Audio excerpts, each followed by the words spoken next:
Qantas says it'll appeal a federal court ruling that it breached the Fair Work Act in the way it outsourced ground operations at major Australian airports.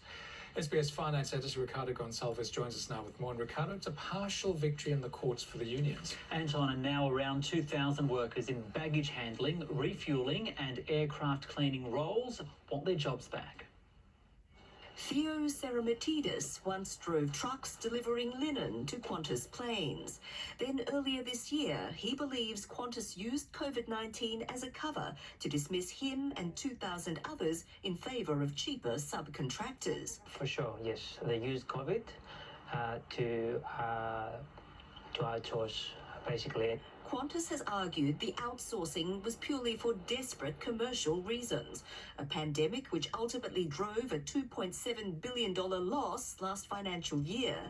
But today in the federal court, Justice Michael Lee ruled Qantas's decision may have been partly driven by a desire to prevent future industrial action. I am not satisfied that Qantas has proved on the balance of probabilities that Mr David did not decide to outsource the ground operations for reasons which included the relevant prohibited reason. Well, the spirit of Australia has roared back to life today with this federal court judgment. But Qantas will appeal the ruling, insisting it won't reinstate workers or pay compensation, and it didn't use the crisis as a so-called transformational opportunity. It's right to say that we've been transforming our organisation and looking to build the Qantas organisation of the future that can compete as we come out of this pandemic.